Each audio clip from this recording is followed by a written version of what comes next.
Hey guys, Gamel here, and I'm here to give you a little bit of a preview of a story that I'm helping out write. So far we've only gotten like the first.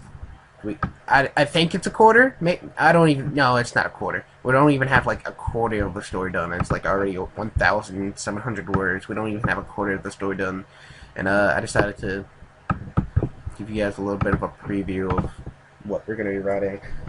This is by the same author as Cave Story, Grupo Catalo, and it's called salvation. So what salvation is that we humans realized that we were leading to our own downfall, and we wanted to preserve the knowledge of our race and history and stuff like that. And we wanted to like have that history so we could continue to spread it out throughout the years. And it's like they would show up, they would learn about that history, then they would go to the future, share more about the history to see if anything has changed or anything like that, and so on and so forth. So this is a story of showing what happened since they did that. So, I guess without further ado, sorry for any misspells and stuff like that. I'm not a good editor. I've been writing some of it, been giving out the ideas and stuff like that, so don't shoot the messenger. Anyway, I can do this because, yeah, I'm writing most of it. I mean, part of it, not most of it. Anyway, hold up.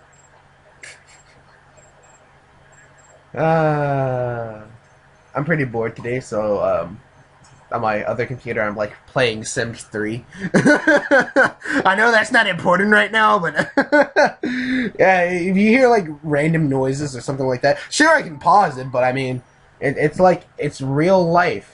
It's like real life. So I mean,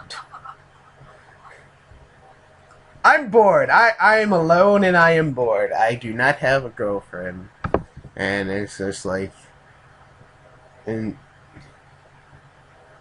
anyway, let's just get to reading, I guess. Feel depressed now. Anyway, a monotonous beep sounds through every empty hallway, cranny, and crack. The sound that lets the ones who used to run this place for experiments know that everything is still working. Now the beep is there to only fill the void in a lifeless husk. A husk that holds secrets unknown to the ones above, and the ones that have been left inside. The last beep dies down in a waning way, in a waning tone, as the energy of the facility dies. The light dies, and the sound disappear, purging the world of the building into complete darkness. The void is now complete, lifeless, still, silent, and dark. A horrible place to be woken in. Down deeper into the facility, with the loss of the power, containers bigger than the creature that ruled the facility give off a dying beep before releasing air pressure, filling the air with a long and continuous hissing sound. A man falls out of his pod to his hands and knees. Beside his pod, the same thing happens and continues till the fifth pod of the set is open and nothing falls out. The man looks up, trying to keep himself steady as the world waves and shakes before him. The overwhelming echo of the noise is a bit much for him as he tries to get his bearing. God damn it. They didn't sing this about nausea, he says, falling to his right. The man is African American. When he stands, he towers a 5'11", the biggest of the group. His interests involve sports, guns, and women, only from time to time. He sports dreads that are dyed red from the midway, which is on his neck. The rest of the dreads go down his shoulders and back. A beard grows along his face that is black like the color of his hair and eyes. His eyes look tired, always, no matter how much sleep he has gotten.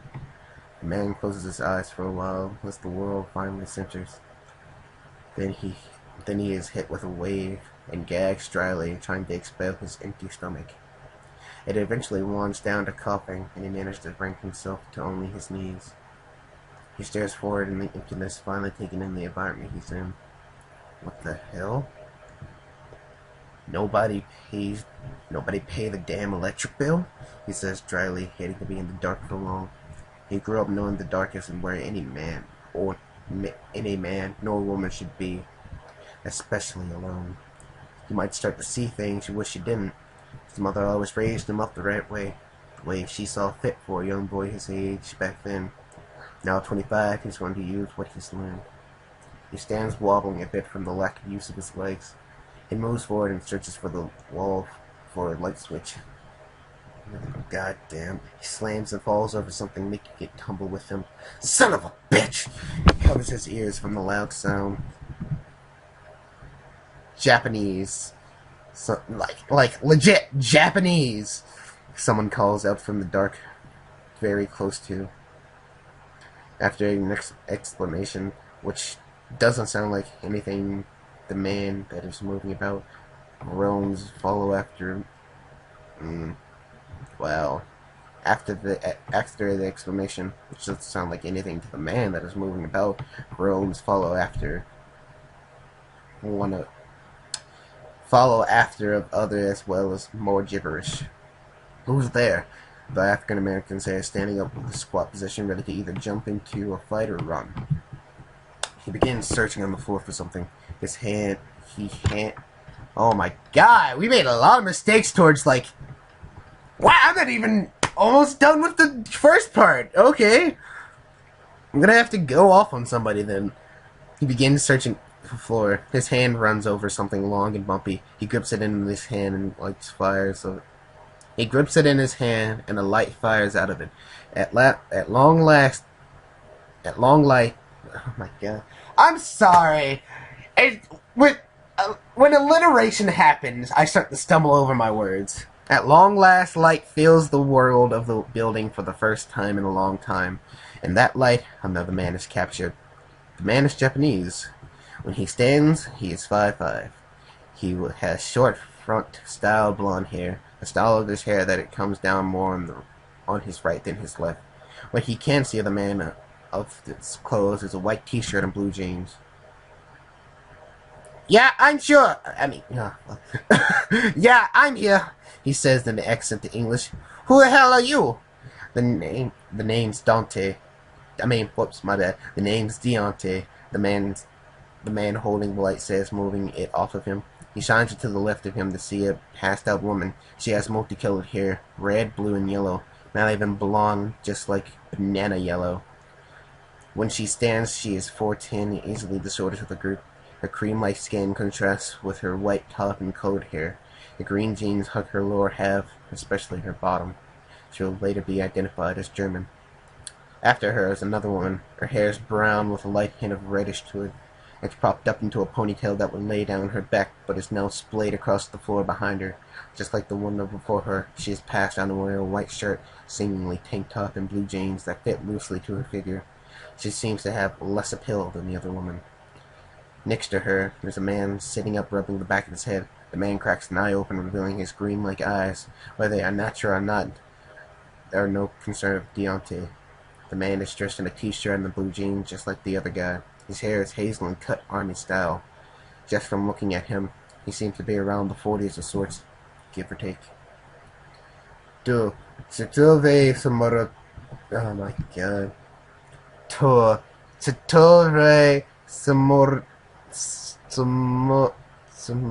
Samotraina, he mutters under his breath. What? Deontay asks. What are you looking at? He says in a thick Russian accent. The assumingly Russian man stands up and looks around him. The light gives off enough of an... Oh, it was Russian! Okay. The light gives off enough of an area light for him to see the other. He kneels down to check on the woman while Deontay watches him carefully. Another thing his mama taught him, never trust no stranger. So, who are you? I am Ipiti, he says, standing up after checking out both the women. Okay, I forgot what Ipiti mean. I think Ipiti was like... No, Ipiti was not the knight. Ipiti was like strong or something like this. Call me out on this, Russian people, or people who like study into Russian history and stuff like that. Because I wrote down the names and stuff like that, but it... Deontay remembers the fifth pod and walks over to it, seeing as no one fell out. He peeks inside, keeping the light pointed over in Ippity's direction. Inside is nothing, just an empty pod that has served no purpose. He backs away and looks around the room again, now that there is a constant light. To his left, a wide door and windows along the side of it. Behind him, a wall of tools of sorts. Hammers, screwdrivers, flashlight. All very useful in this situation. Oh, whoops, wait, what? Behind him, a wall of tools of all sorts. Hammers, screwdrivers, flashlight.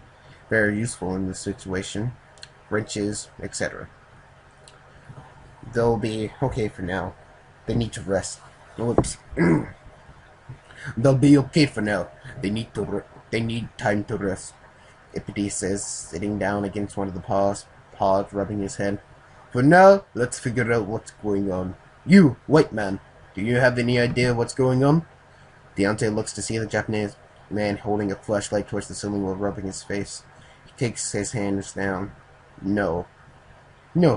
I am only going to assume it may be a power outage. Whoops, I forgot how to. Ching dong tea day. No, I'm sorry, that was racist. No, I am only going to assume it may be a power outage. If the door over there is locked. Oh, whoops. Is the door over there locked? Deontay walks over to it and pushes on it, light then hard. Damn thing won't budge, he says, slamming his shoulder into it. The Japanese man sighs deeply and shakes his head. I presume they have forgotten about us. Why would they? Unless we've been buried like a capsule, Deontay says, laughing lowly. Do you really think they would bury a science facility? You never know. Things always change. He stands up and walks over to the door with Deontay. Let's see. He begins examining the door over, tapping on it every so often. Each time he taps the door, it makes a different sound as well as give off a different echo. Alright, give me a hand, he says, placing his hands on the door. Deontay nods and does the same. They push against the door and it starts to creak. Eventually, it busts with a crack and the door falls to the hallway, freeing them. No good rusty door, Ippity says, spitting on it. The thing won't keep me locked in. Now, how about we wake up the woman? If we can, the Japanese man says. From my knowledge, women are pretty stubborn when getting up in the morning. If we can. From my knowledge, women are pretty stubborn when getting up. I can't do a Japanese accent. I am so sorry. I'm like trying to do English with like a slight Japanese accent. I can't do something like that. Call now if you want to help me out with readings. Call 555-55. Maybe for you, Deontay says, shrugging as he steps out into the hallway, pointing the light down. Both possible ways to go. Left or right. No middle path. Both as dark as the rest. I don't think anybody home yet, Deontay says, walking back into the room to see the Russian and the Japanese try to wake up the sleeping woman. Maybe they're dead. Just a thought. They still have a pulse and breathe. Why you know, Cloud? They still have a pulse and are breathing. The Japanese man says, rolling. They still have a pulse and are both breathing. The Japanese man says, rolling his eyes. I said dead, not dead. Deontay says, smiling since the first time he's got frozen in time. Anyway, what's your name? I'm still a little bit fuzzy on remembering everyone. I'm Amaya. I am Amaya. Yes, I know it sounds like a girl name, but it means the night, the evening. My mother gave it to me based on the first kanji when it meant the rain. She loves the rain more than the sunlight. Never did understand why, but I'm glad she loves me more than the sunlight. Deontay nods his head in respect. Speaking of sunlight, how the hell do we get out? Ippity shrugs. We'll split up. One head up, the other down. Alright, sounds good to me. I'll head up with somebody. Once the girls wake up, Deontay says, walking over and leaning against the wall. Right, Me and Black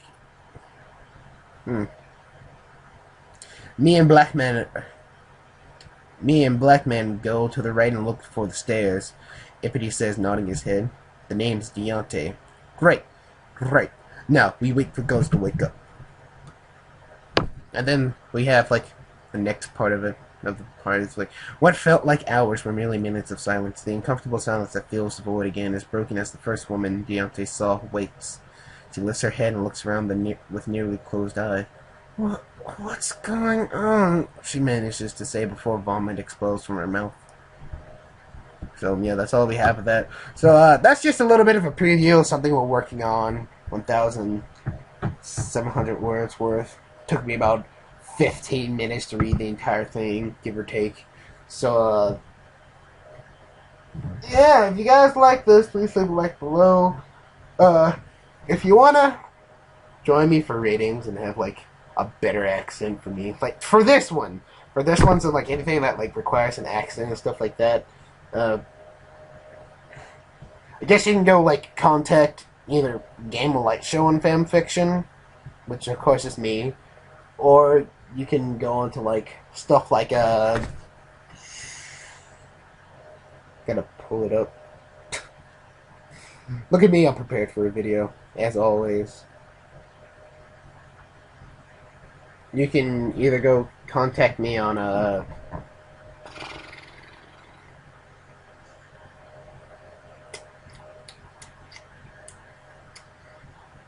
you can either go contact me on